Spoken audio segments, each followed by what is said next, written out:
If there is a lesson to learn from this morning, it's that you have to come up with a name. Okay, you can use Scale Up if you want to, but I tried for 2 different grant cycles through NSF to get funding with no success at all. Put in essentially the same proposal with the name, and I got funding actually from 2 different places. And the referee said, "What a great name." This actually is not the original name. The original name was Student-Centered Activities for Large Enrollment University Physics. It had to be activities because the only funding you could get back then from NSF was not for education research, but was for instructional materials development. So in fact, one of the complaints I had from the referees was, this is an awfully hefty evaluation component here that you're spending time on. Well, yeah, it was a research project. I just didn't explicitly mention that. I kind of like the new version. It originally also was large enrollment, and it turns out most of the adopters are smaller, maybe 50 or 60. And it's certainly no longer university physics. There's lots of high schools and middle schools, and you'll discover that physics is only about 1/3 of the installations. But in any case, the tricky part was coming up with another U word besides university. But I like this because the first part of the name, the acronym, talks about the space, like this, and then the second half talks about what goes on inside the space. Okay? This is the 4th iteration of Scale Up Classrooms at NC State.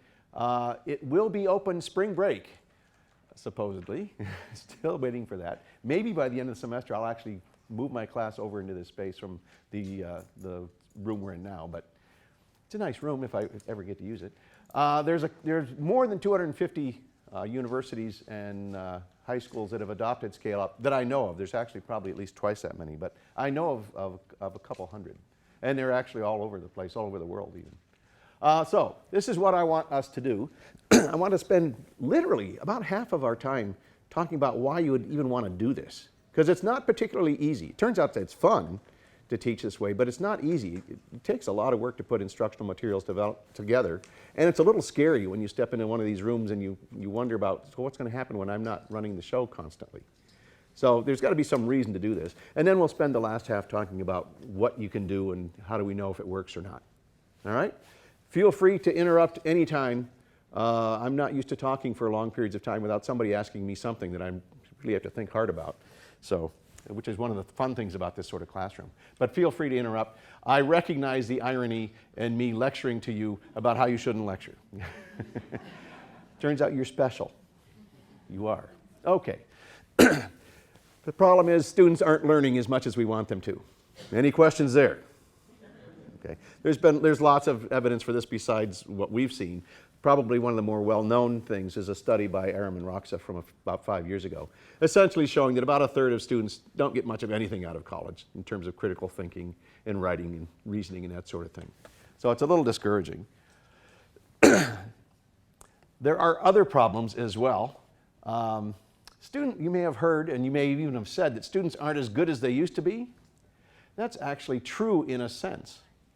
Back in the dark ages, this is back when I graduated from high school, we had to watch TV by candlelight, right? Fewer than half of my peers went on to college with me. Okay, that's just the way it was way back then. But nowadays, people recognize that a college degree is sort of the ticket to the middle class. And so a lot more people go to college, and in fact, it's more than 20% more go now than used to. So what's that mean? Well, if you think about it, that 20%, not all of them, but most of them are from the lower part of whatever sort of scale you want to build.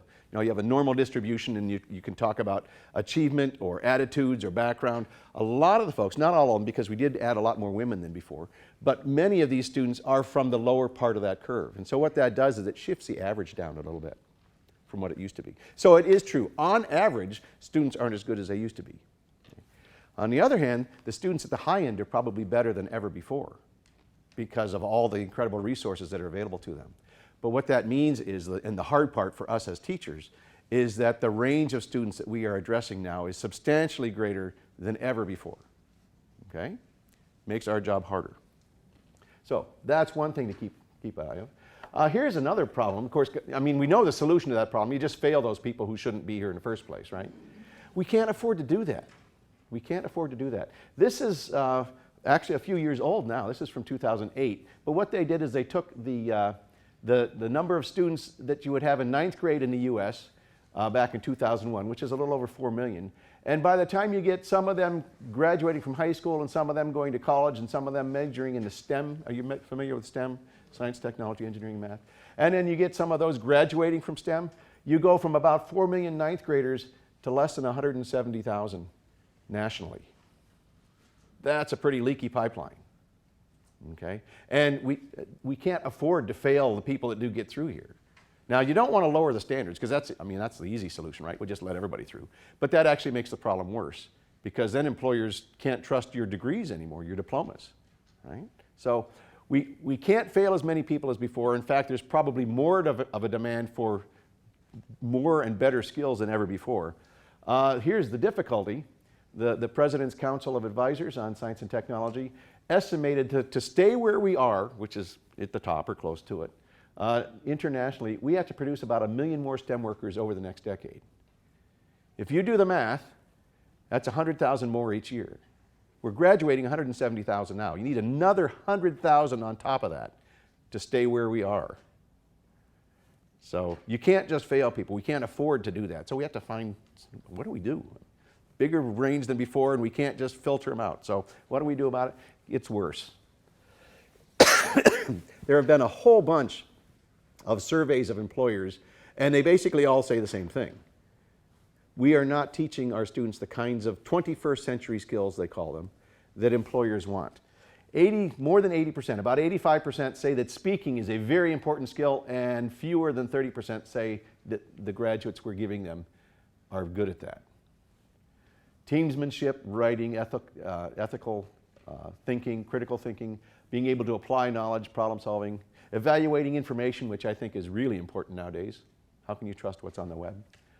We're just not doing our job according to the people who hire our graduates. Okay?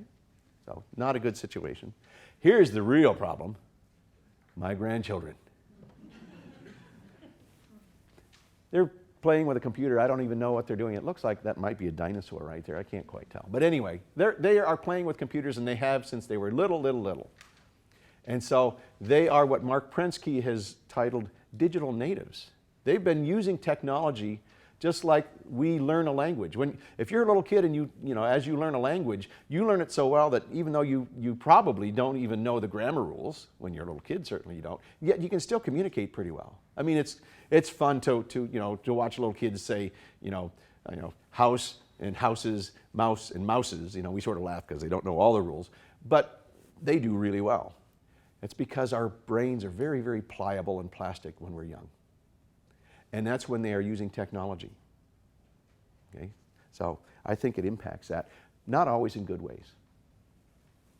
Kids these days, teens these days, average 9 hours per day using social media. That is scary if you ask me. Now that doesn't say that we're not also using a lot, I could see you out there checking your Facebook account. Okay? But probably not 9 hours a day. But they've been doing that for a good part of their lives. 92% of kids say they're online every day, and just about a quarter say they are online constantly. So it's just a different world than it used to be. The average young adult gets by less than 9 minutes before they have to send another text. So if you thought smoking was a bad habit. Okay, and this is from 2011, so that's actually a long time ago. That's 5 years old. My guess is the number is less than that. And of course, I mean, physicians are worried about this because this, I talk about waking hours, but they take their phones to bed. And at 3 o'clock in the morning, they'll go tweedle, tweedle, tweedle, and they'll blink and roll over and read the text and text back and fall back asleep until they get a response. People are being treated for arthritis of the thumbs because they're just doing it all the time. So people are using technology in ways that we just never imagined. And it leads to different kinds of thinking about technology. This is how my students take notes. They take a picture. I mean, when you think about it, look at this. Can I embarrass you horribly? Sure. Sure, why not? Look at this. She is using mashed plant fibers. That was, what's that, Egypt maybe? 3000 BC or something? But she's got a special pigment stick here. It's coated in plastic so you don't get the pigment all over your fingers. Okay? I mean, that's the way, not quite, but students sort of think of it that way. If something's important, you take a picture of it. The first time I saw students doing that, which has been a while now, I went over to them, and I got my old man glasses out, and I said, can you actually see that? The screen is so small. They said, well, of course not. And they opened up their notebook. Oh, I should get over here because everybody in the back is, sorry. They opened up their notebook and they showed me, they had printed these things out, all these pictures they had taken, great big, and they'd written their own notes and comments right on the top. Brilliant. And I never would have thought of that, because I thought phones were these things that you use to talk to people. But in fact, that's just a minor use for today's kids. They have been using Google since they first learned to read. In fact, that may be how they learned to read. Well, I did a little search for the word Google on Google and found almost 12 billion hits, and it took less than 1/10 of a second. It's incredible. I mean, I use Google every day. I'm sure you do too. I still can't believe it, because you know that if you can't find your search term in the first page or two, you just need to tweak what you're looking for. I mean, it's there. This isn't a chronological or alphabetical list or anything. It keeps track of what you've looked for in the past and makes some pretty sharp connections to what you're looking for now in ways that it might even be considered scary. So the world has changed. Anybody recognize what this is? Anybody know where that is? DC. It's DC. That's the Library of Congress. Okay? This is, believe it or not, this is the card catalog to the Library of Congress. How many people here want to admit to having used a card catalog? Okay? That percentage of hands gets smaller and smaller over time. Okay? When you think about it, card catalogs are incredibly archaic, but they worked. But it's changed the world. How do you check to see if a student has plagiarized something? You suspect that. What do you do? Yeah, you just grab some sentence that's way better than they can write, put quotes around it, stick it in Google, and in 0.09 seconds, up comes the very book that it came from. I mean, we can find their sources faster than they can, right? Because we can look for that specific thing. They don't seem to realize that, but we can. Imagine trying to figure out if plagiarism actually happened with the physical Library of Congress. I mean, it's totally impossible. You get the entire population of the planet to go flipping through the books of the Library of Congress, because you'd have to look at every single page, of course, and you'd never do it. Okay? Shouldn't that change the world somehow? Well, it has. But shouldn't it change education? It hasn't yet. Okay? My phone is better than the Library of Congress because it's more tightly indexed, and it sits in my pocket or on my belt. And that's what kids grow up with. They learn to read with Google. You have to know how to read in order to look up Angry Birds or whatever it is that you're trying to find. Of course, there are disadvantages to that.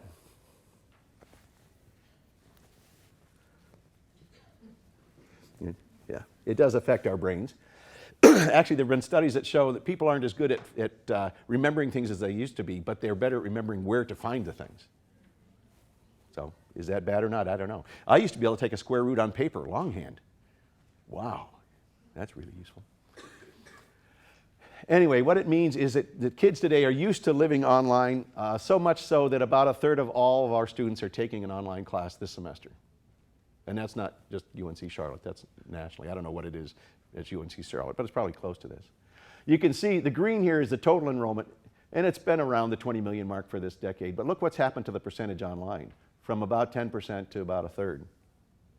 Okay, so, and that just keeps going up. And it makes a lot of sense. Students go online for everything. So this is the way they gather information, is by getting it from online sources. What that means, however, is that this doesn't work very well for them, for most students. Actually, there's one person in this picture that's real happy about all this. Can you see them? Yep, there they are, right there. All the people in this room either paid money directly or had somebody pay it for them just to listen to them talk. No wonder we like to do that. Okay? And actually, this is a really nice lecture hall. I got this from a web page, from a university which will remain nameless, but it is near Chicago. How can you tell this is a contrived photo? This is fake. Yeah, they're all paying attention. Look at that. Even the people in the back. There's not a Sudoku screen out here, nothing at all. We know that this is really what happens. All right, so the biggest problem is that students are not learning as much as we want them to, but also they're not learning the kinds of things that we need to teach them, at least according to the people that are hiring them. Kids are different nowadays than they used to be. There's information and resources available that we've never had before. All those things together. And there are economic pressures. I mean, students can go and take classes from an online university that is accredited by the same places as accredit us. So what are we going to do when they come to UNC Charlotte and say, hey, I'm going to apply, but I want to apply as a junior because I got all of my freshman and sophomore classes out of the way online? Well, you know, we could say something like, well, you don't get the full student experience. And they'll say, oh, I don't care about that. I don't care about the football team. I don't care about fraternities. I'm trying to learn this. There has to be some value added to going to a university. Okay? Fortunately, there is. There is this interesting study done by Alexander Aston and actually a whole team of people. And it's such a gigantic study that they turned it into a book. This is a cover picture I grabbed from Amazon. You can buy this book. The title is What Matters in College. And that's what they tried to do. They surveyed, I think it was 20,000 students, and just tried to characterize the heck out of them. You know, what was it like when you were growing up? What's your obvious things, like what's, you know, socioeconomic status, race, gender? What's the highest level of education of your parents? What kind of reading material was in the home when you were growing up? And also things like, how many hours a week do you spend doing homework? Do you use the library? Do you participate in intramural sports? Do you do this? Do you work outside of class? You know, whatever. And what they did, this ended up being a highly cited work. In fact, it's one of the most frequently cited works of higher ed. They found one factor that correlated most strongly with success in college, as measured by things like graduation rates and GPA. Okay?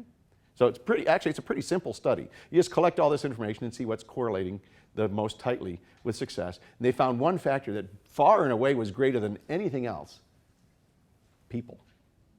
If there's somebody that cares about whether you will succeed or not, you tend to do better. If you have to call up grandma every other week and tell her how you're doing, there's a little bit of self-discipline there to do better. If you are working with a bunch of students who are working hard trying to learn the material, you'll probably work a little harder too. If you've got a professor who really cares about you and knows you by name, you might work a little bit more for them. Okay?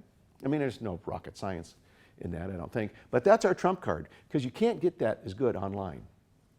Okay? You can say, well, yeah, there's places like Facebook. You can have online relationships, but it's not the same. I mean, if Facebook was all we needed for relationships, there would be no need for college parties. And we already know from the Doonesbury cartoon that we have to have college parties.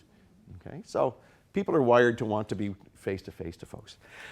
So what do we do about it? Well, we don't waste people's talents having them do things like this. Anybody recognize what this is? Yeah, it's a telephone switchboard. These are all the operators. We call that a network router nowadays. It's a little box about this big. And this is fun. I like this picture so much, I bought it online, of course, from the National Archives. And I had it blown up, and it's framed in my office. This is from the United States Veterans Bureau, it was called at the time. And this is a room, and it's filled with, I don't know if you've ever seen these before, vintage 1924 computers. Have you ever seen a 1924 computer before?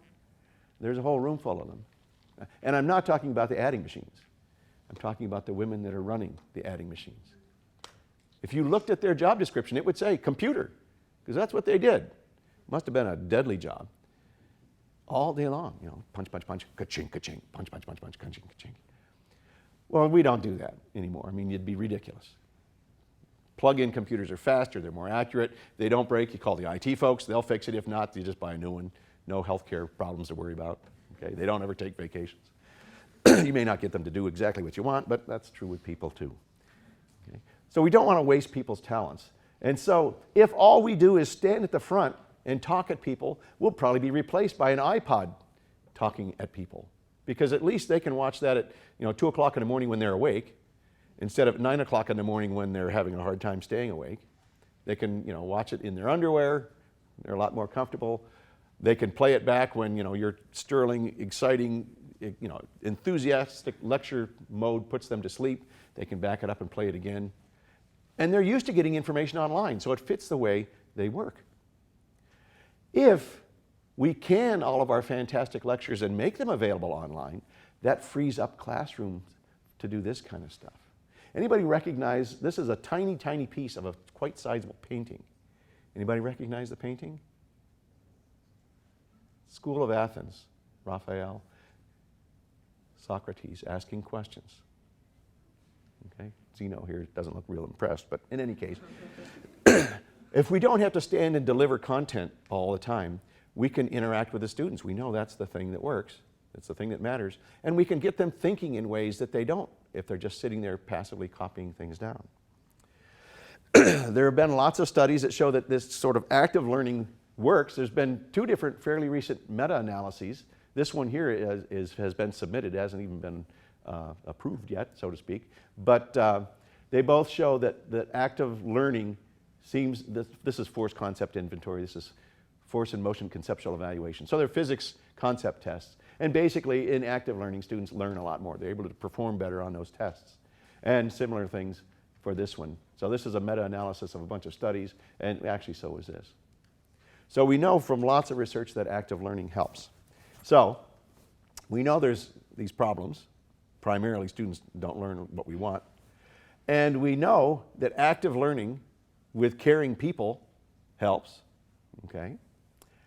I think it's fun to consider this. So if you will beg my indulgence, I'm going to give you a little bit of a history lesson on how we got into using our lecture halls as instructional spaces, because it wasn't that way initially. This is the Theater of Dionysus in Athens, built about 500 BC.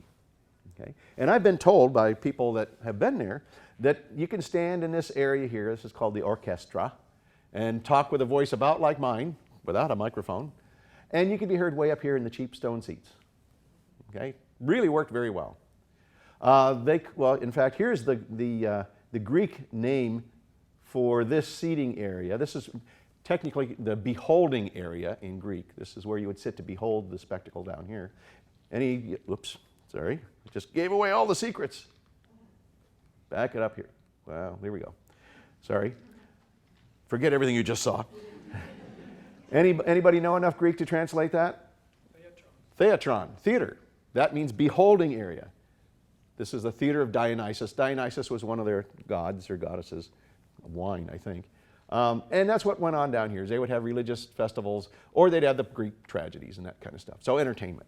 And when the Romans came along, they also used it for that sort of thing. They focused on not beholding, but listening. So this is auditory. And the people that did the listening were the audience. Okay? Same idea. Worked great. And in fact, they were not used for education. If you were to ask an ancient Roman or somebody from ancient Greece, hey, have you ever thought of using one of those spaces for teaching people? They would not have, besides the language problem, they would not have understood why you were even asking that question, because that is not how education worked. Back then, you had a teacher and a handful of people, maybe called disciples, who would learn from them. Okay? There was, if you think education is elite now, I mean, there's just no comparison back then. A very, very limited number of people had any kind of education to speak of. But when they did educate, they had these disciples with the masters. Here's Pythagoras. Here's our buddy Socrates, Plato, Aristotle. And they did education recognizing what matters. Relationships, social interaction. So that raises the question, what happened? How did we start using the auditorium spaces or these theater spaces as lecture halls? Turns out, as far as I can tell, you can pin it down to a time, place, and an individual. You can blame the church. This is Pope Gregory VII, and in 1079, he got a visitation here, there it is, and he came up with a great idea, which really was a great idea. We need to educate these priests, because back then life was tough, and if you could get a job as a clergyman, and it actually still is in the Catholic Church, a male sort of thing, but if you could get a job as a clergy person, you were set. I mean, people would be bringing you money instead of you slaving away trying to make money, or by working on somebody else's land or something. It's a great life, and so a lot of people wanted to do it, and Gregory recognized, hey, I need to make sure everybody follows the dogma. I need to get this information out to a lot of people in a highly accurate, high fidelity, if you want to think of it that way, kind of way. As far as I can tell, this is the first time in history that a large number of people needed to be educated at one time. Okay? Is it too early in the day for a bad pun? As far as I can tell, this is the first example of mass education. I warned you. I did warn you. The problem, of course, is that this is almost 400 years before Gutenberg got in trouble with the church, with the printing press. So what do? It turns out they were brilliant, actually. They thought about who is it that we are trying to train, what kind of skills do they bring, and what kind of facilities are available for us to train those people in. I mean, they didn't use those terms, but that's what they did. Absolutely brilliant solution. The monks, the people they were trying to train, were unbelievably good at copying. I mean, there were people who would spend 70 years copying scripture, which we might think is crazy, but there are people who spend 40 years studying the scripture that they've copied, and they've found that the copies are incredibly, incredibly accurate. They were really, really good at it, okay? So the monks, the people we want to educate, are really good at copying, and where did they live? In monasteries, and those monasteries had auditorium spaces, because not for the plays, but for religious purposes. Hey, that's a facility. Let's take all those monks and put them in the beholding area. Oops, that's interesting. No graphic at all. I just updated my software, can you tell? What I had up here was, there's a famous painting of a lecture hall from this time, and it shows people going like this and whatever. But the idea was, they would hire a reader. The word is lecturer now. The word lecturer actually means reader, not speaker. They would come in, they would open their manuscript, handwritten book, because there weren't any printing presses, and they would literally read line by line by line, and all those faithful monks in the beholding area would copy it line by line by line.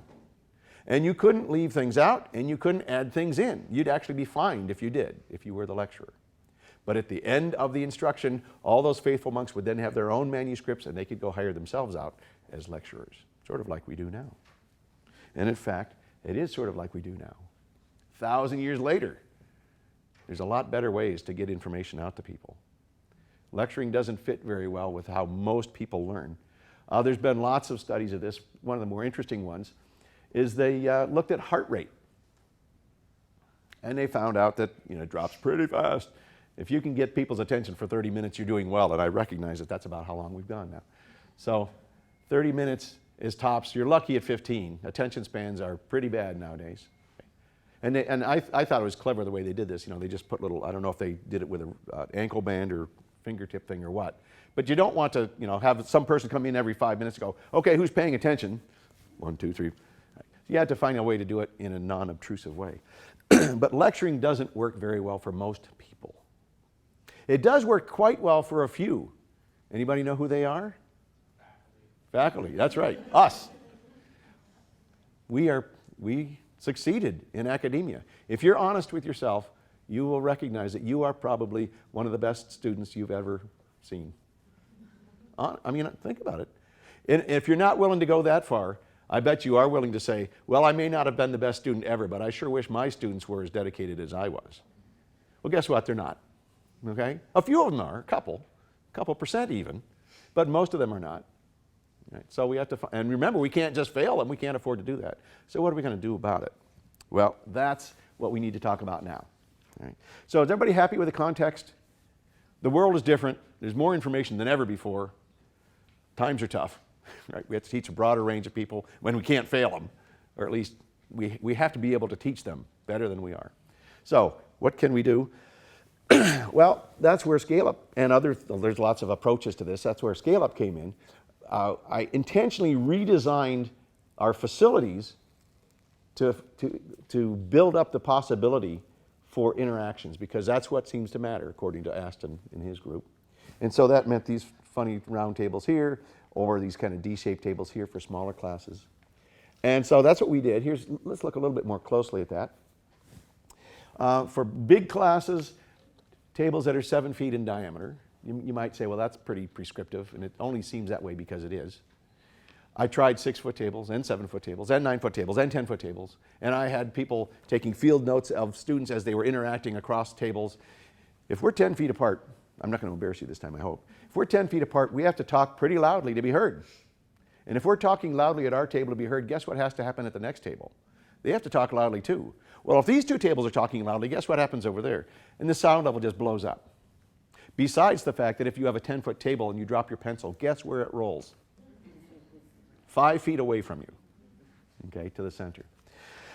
So we just tried a bunch of different sizes. 6 feet is too tight, which is unfortunate because that's the standard size. You go into pretty much any hotel and ask for a round table and they'll roll out a 6-footer for you.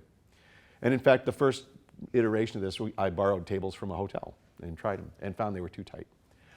We tried the 9 and 10-foot tables. Besides the noise problem, we just couldn't pack enough in the space. There's too much unusable space in the middle of a table.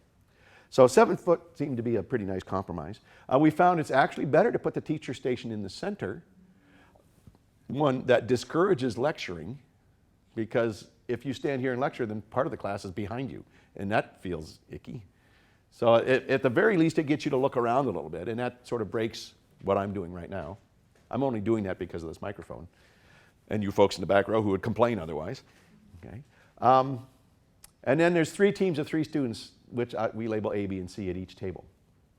Okay. For smaller classes, then we sort of use these D-shaped tables that are kind of a 5-foot square with a 5-foot half circle.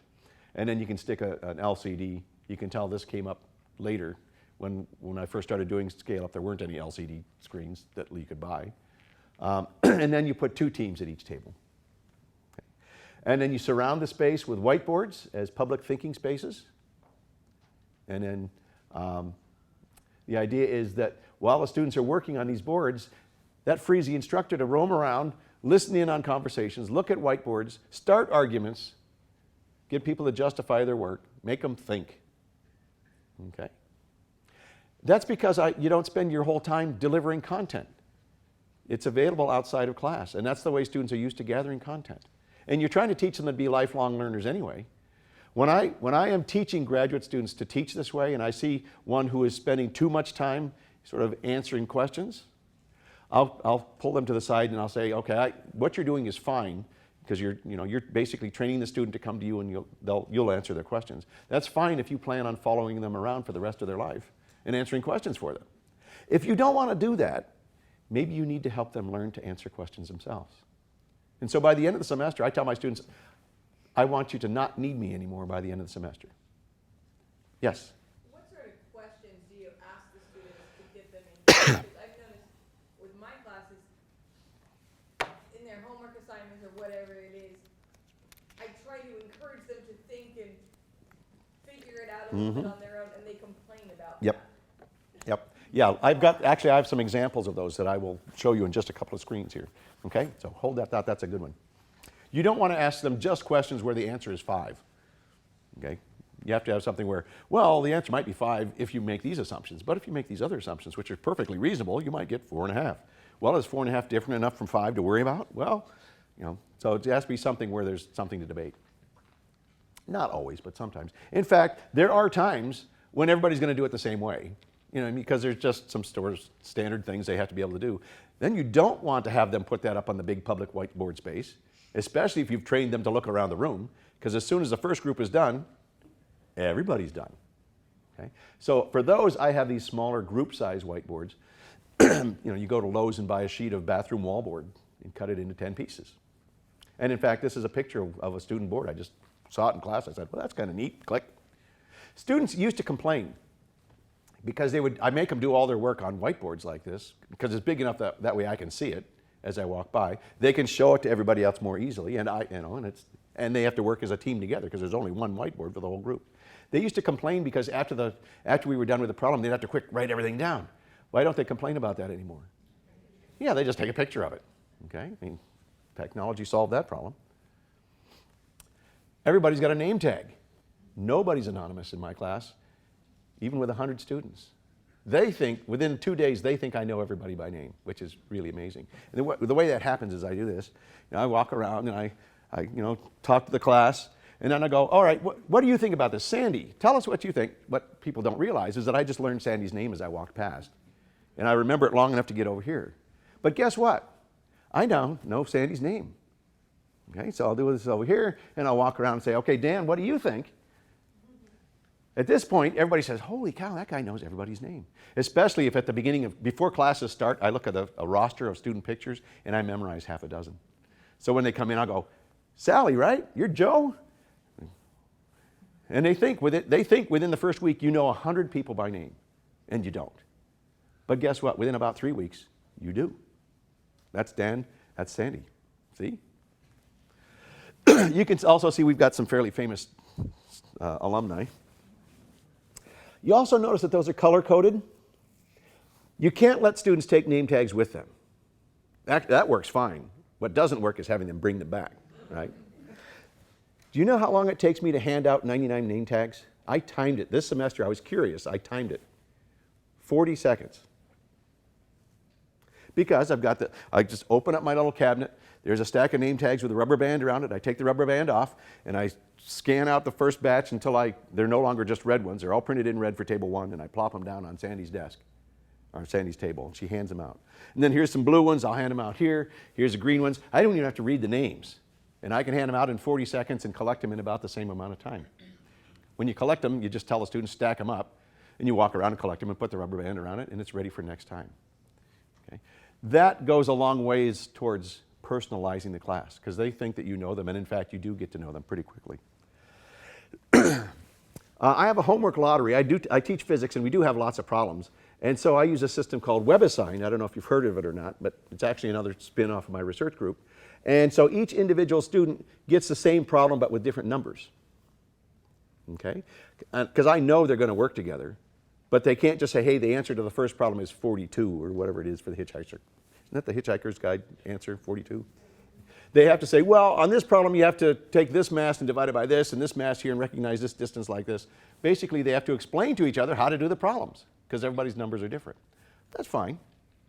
And then what I will do, because I'm actually as interested in their approach as in the number, I let the computer check the accuracy of the number, but then I will roll. I've got a 12-sided Dungeons and Dragons die, and it looks like table 4 has to hand in the written solutions. If they don't have them, or they haven't done a good enough job, I will delete the electronic credit for that homework. And they'll gripe and whine and complain, and I'll say, you find me someone who's willing to drive across the bridge that you've designed that you can't show that is actually strong enough to hold their car. They learn. I've got engineers, so I can harass them that way constantly. Okay? It's a lottery, by the way, because I do use this with 12-sided die, and you'll notice that there's a 12 here. I've only got 11 tables in my classroom. So if a 12 comes up, everybody gets credit. And for whatever reason, that makes this incredibly exciting. I don't know why. So if I roll the die and it doesn't stop under the camera, I have to roll it again, because I could be cheating them. I don't know. Here's something that I came up with that surprised me. I thought it would work. I didn't realize it would work the way that it did. After many of the activities, I will tell the students, after we do an activity, take your notebook and pass it to the person on your right, which is easy to do at a round table. Okay? Spend 2 minutes and summarize what we just did. What's the takeaway? Why did we do that? What's the important thing? And then when you're done, pass it back. The first thing that came up, what I wanted people to do was to think about what was important, get some, communicate. Remember those skills that the employers want? Write these things down. And then when you get that notebook back, you are then evaluating that. If you're familiar with Bloom's taxonomy, this is all good stuff way up high. The first thing that surprised me was they wanted more time than 2 minutes. They were taking this very seriously because they were writing in their friends' notebooks. This is what their friends would study from. That's neat. Okay? But what happened next is what really surprised me. I was not expecting this. Rather than me saying, okay, these are the key points that I hope you've got. Instead, I said, who's got something good? Okay? So people would raise their hand and they would read what was in their notebook. One nice thing about that is it allows everybody, even the weak students, to present, because they didn't have to write the stuff. Okay? But it also, let's say Coral, right? Coral? Let's say she raises her hand and says, blah, blah, blah, blah, blah, blah, blah. Whatever Dan wrote, okay? Not only has she evaluated what was important, shared it with the class, she's also implicitly told the entire class, I think what Dan did was so good, it's worth sharing. How often do students have opportunities to praise each other publicly for high-quality academic work? It made a huge difference in the feeling of the class, okay? And I wasn't expecting that at all, but it was really neat to see. Well, then we talk about it. We talk about it. I very rarely say no. Okay. Most of the time, in fact, because I do education research, I know where a lot of the mistakes lie. And so if people don't bring them up, I will. And then we talk about them. Oh, people might say such and such. Does anybody see anything wrong with that? Or, that's, what led you to that idea? And, so you bring stuff out explicitly if it's not mentioned by itself. Let's look at this UP. Remember Upside-Down pedagogies? First of all, it's a flipped classroom, which means that things that used to be done in school, primarily content delivery, now happen at home or the dorm or an apartment online, okay? And things that used to happen at home, like totally impossible homework problems, are done in school where there's teams of people out there and the instructor to help. Now, you don't help them with everything, but it's a reversal, okay? That's why they call it a flipped classroom. Incidentally, Lage, Platt, and Treglitz first came up with the phrase flipped classroom in the year 2000. I mean, people have been doing it a long time, but they were the first ones that came up with that phrase, which I think is really pretty useful. It's also backwards in the sense that a lot of the teaching that's going on is being done by the students. There is nothing better than a sharp student to explain something else to somebody else, to another student. They can use the same cultural touch points. They use the same weird words. They can refer to the same YouTube videos and the same TV shows that I don't even know are on, okay, and explain things. And it's somebody who's just figured it out. It's been 35 years since I struggled with Newton's third law. I literally do not think the way that I thought before I understood it. So I have a really hard time how can you possibly not understand this? It's intuitively obvious, and it has been for 35 years. I don't say that, but that's why it's intuitively obvious. But you get somebody who's just figured it out, and they can say, oh yeah, that's what I thought, but then I realized blah, blah, blah, blah, blah. So having students explain things to other students, there's a lot of cognitive science behind why that works. We can talk about more if you want. And finally, it's backwards design. In order to create instruction materials, you actually start at the end. Think about what you want students to be able to do at the end of the day, end of the class, end of the semester, end of the course sequence, end of the degree program. You can make any kind of grain size you want, but it's in terms of performance. The word understand isn't there because nobody knows what that means. And that's actually the hard part, because we like to say, well, students should understand such and such. Well, what's that mean? Well, the way I think about it is, I imagine I walk past a student and they're doing some work on a whiteboard, and I look down and I think to myself, they have a good handle on this, they do understand. Well, what was it that they were doing that could convince me of that? That's the performance outcome. If students can do that particular thing, they will have demonstrated their understanding.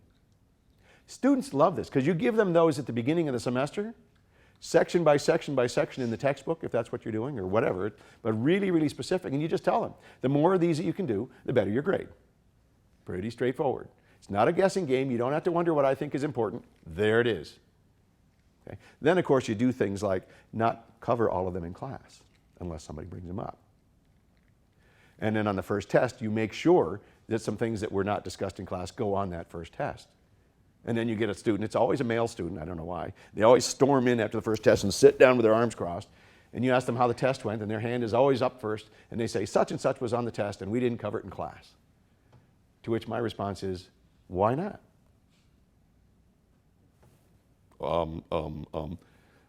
If they don't understand something, they have a responsibility to ask about it. And if they don't, I have to assume that they can do it. Okay? And anyway, what that does is that once you have these listed out, it makes creating these assessments very easy. If you think students should be able to do such and such, then you write some problems that have them do such and such. In a sense, you're telling them what's on the test. I mean, you're not giving them the specific problems, but they know this is exactly what I need to be able to do. Students love that. Okay? And once you have that, then you finally get around, you see why it's backwards? Then you finally get around to thinking about, well, what resources do I have to provide? What kinds of things do students have to be able to do to practice, to be able to do these things? So then you start writing the instructions. Okay? You may have heard these things called learning objectives. I don't know what either one of those words means, so I call them performance outcomes. Whoops, what's a typical class like? Well, I've got typical in quotes because there's no such thing. For me at NC State, I started with 3 hours of lecture and 2 hours of lab, one instructor, 100 students, and one graduate student who taught 4 labs at 25. And I was told, that's your world, you can play with it any way you want, but you ain't getting no more resources. Okay, I've got 5 hours of class to work with, 2 hours Monday, 2 hours Wednesday, an hour Friday. 5 hours of class. There's no distinction between lecture and lab. First of all, there's very little lecturing. There's some, but very little. Okay? Most of the class time is spent doing these activities. So they actually have more hands-on stuff than they did when they had labs. And it's always synchronized. The problem with having lectures and labs, the biggest problem, I think, is it's hard to keep them synced up. Because there's students taking lab on Monday, and there's students taking lab on Friday, and you taught the material on Wednesday. Well, seeing it for the first time through experience, or using experience to validate something that they should already know, those are opposite things. Induction versus deduction kinds of stuff. And you probably aren't teaching them differently, even though they're very, very different cognitively. So the solution, of course, everybody knows, is you just delay the lab a week and everybody's out of sync. Okay? Well, instead, in Scale Up, you just sort of float back and forth. If it's time for them to do an activity, in fact, if everything goes well, students will ask the question that you wanted them to ask, that you sort of set them up. And then you say, oh, wow, that's an interesting question. What would it take for you to answer that? What kind of equipment would you need? What sort of measurements would you have to take? There's stuff over there, equipment over there, go grab what you need. And then you roam around and ask embarrassing questions. Okay? Very different. I do use lecturing for some things, because it's great to help students organize the material, because they haven't learned how to read topic sentences yet, I guess. And believe it or not, they don't get motivated reading a textbook. Doesn't happen. But you can get them motivated. You know, they come in and you can say, hey, I just read where they found a 3,000th planet. How do you suppose they do that when you can't actually see most of them? Hey, guess what we're going to do today? Blah, blah, blah. And then we do activities. So this is getting back, believe it or not, finally, to your question. What kinds of things do you have them do? We'll talk about that. Tangibles are hands-on measurements. Ponderables are interesting questions. Visibles are simulations, in my class at least. And you talk about it, and you do more. These take 10 to 15, 20 minutes. Do more. Just keep circulating until you're all done, and you wrap it up. Okay, roughly. So, what's a typical tangible? Here's one for the very first day of class when we haven't had any physics yet. How thick is one page from your textbook? How would you do that? You just take a whole stack of them and you say, well, I don't know, that's like an inch divided up. Well, we talk about that. That's actually a good approach. But why do you take a bunch? Well, because we've got a standard in our head for this and not for that. Tiny, tiny thing. And every factor of 10 that you go up in the number of pages, you add a significant figure to your estimate of thickness. In the real world, you pay money for significant figures. So we talk about that. And then the next question is, well, okay, now you know how thick a page is. What's the diameter of a period on that page? How do you do that? Well, you just stack up a bunch of pages till you can cover up the period. So we talk about standards. So lots of things like that. Universal product codes, figure out how to read those without going on the web to look at the specs. Figure out how to read those. I'd have them do this right before we do atomic spectra. Those of you that are in the sciences would know why, because it's basically pattern matching. You ever take a piece of Scotch tape and pull it either off of the roll or off a table or something, and it's really annoying because it wraps itself around your arm? It does that because you have separated electrical charges. And the question is, okay, how many extra electrons are there on that piece of tape? And that's all the information that's given. We have the little aluminum blocks that they put their name tags in. They hold it in your hand and it warms up. What's the power output of your hand while you're doing that? I'm going to skip past that. Those are just some more examples. Okay, here's some ponderables. You ever go bowling and you notice that the ball skids at first and then rolls a little and then skids less and rolls more? How far does it get before it's just rolling? And right away somebody will raise their hand and say, oh, it's got to be less than 60 feet. How do they know that? That's how long a bowling alley is, and they've seen it happen.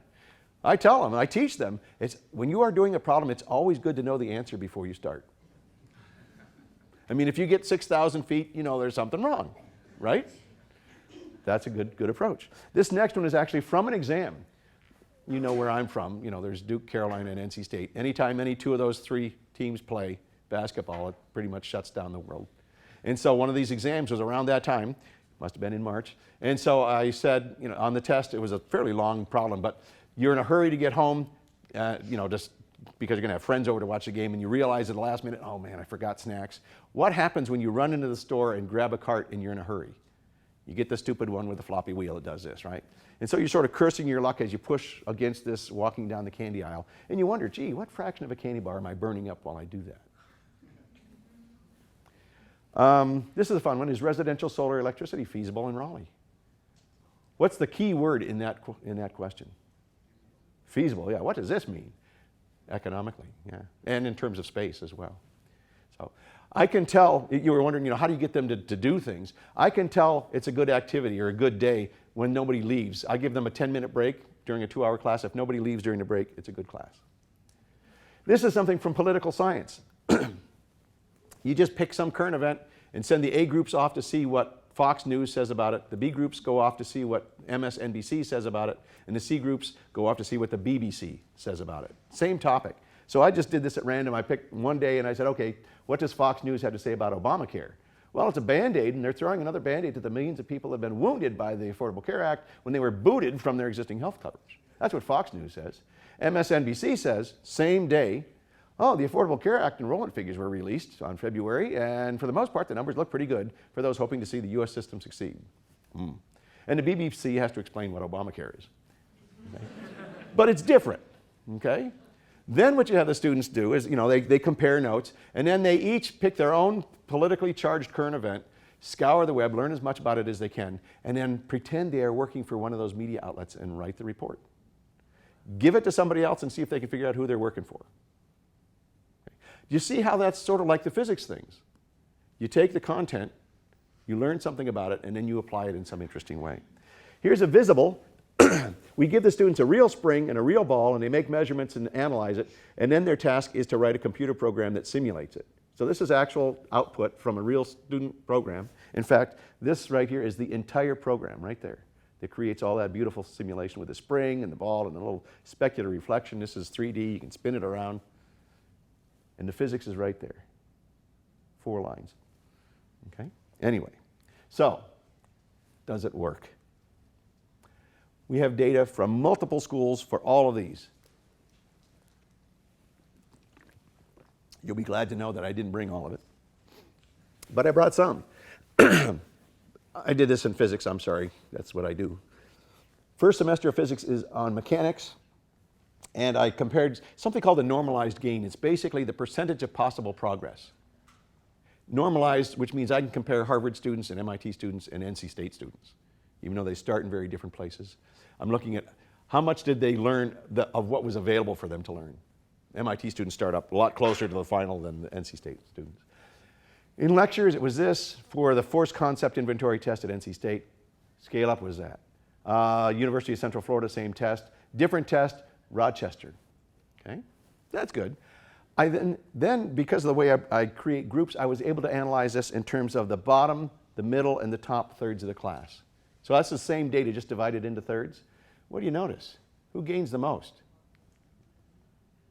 The top students. How come? Because they're teaching the weaker students. That's important because a lot of what the complaints are of the naysayers that say, this is a lot of work and a lot of money, why bother doing this? You're ignoring the best students, the cream of the crop, the stars of tomorrow, to help these weaker students who shouldn't even be here at all, remember?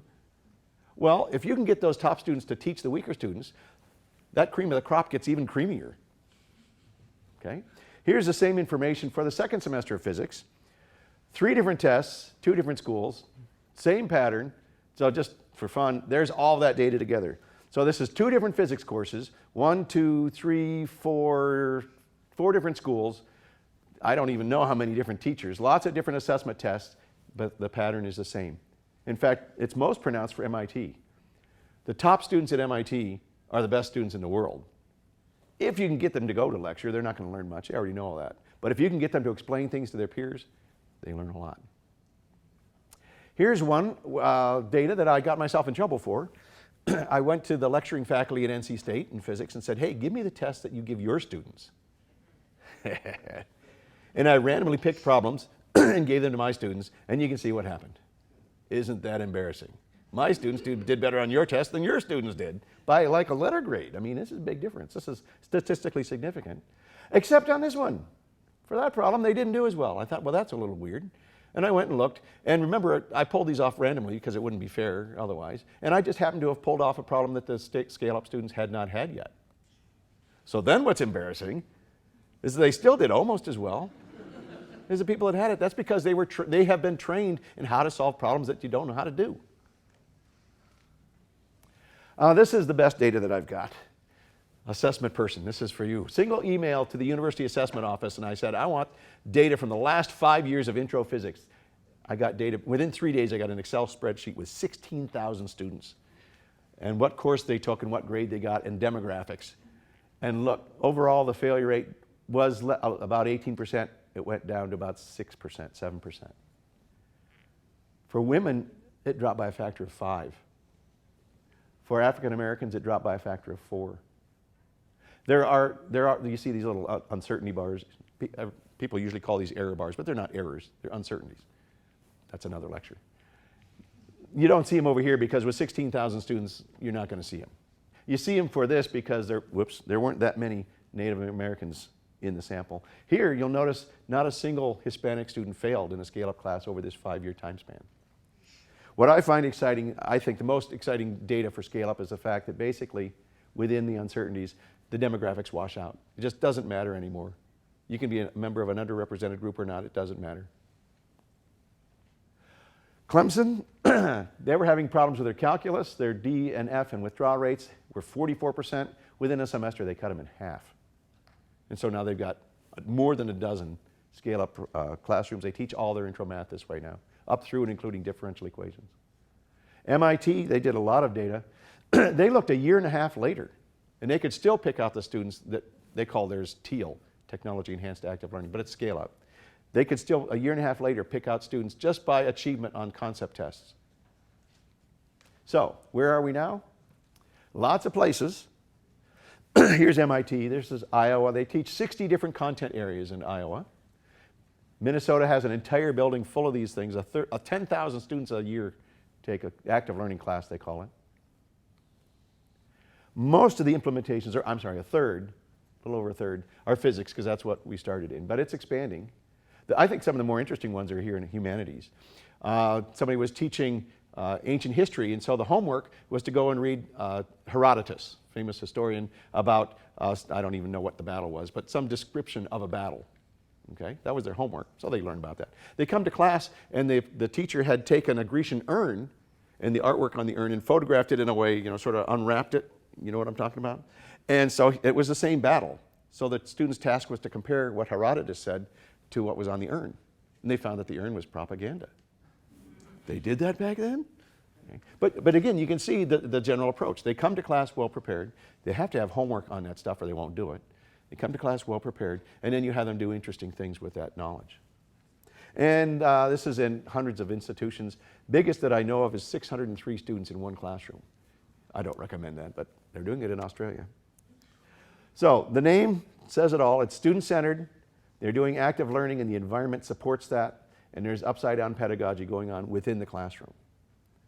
Okay? I am about as much overtime as I started, which was 6 minutes later. If you have questions, you can email me, obviously. You can call or just drive over. You can go to this website, although not today. I hired a consultant to rebuild it. Supposedly Monday, he's going to be coming in and saying, here it is, ready to go. But soon, you'll be able to go to this website. There's a couple of 100 different sites, and you can search. Show me who's teaching nursing this way. Boom, boom, boom. Show me the people that are in North Carolina that are teaching this way. Boom, boom, boom. And contact information, pictures of their classrooms, stuff like that. And if you email me and ask for access, I will give you a password that gets you to about 100 research papers, plus instructional materials in physics, biology, chemistry, stuff like that, plus a lot of detail about how to break the students up into groups. How do you train people to teach this way? How do you train students to learn this way? All that kind of stuff is available on the website.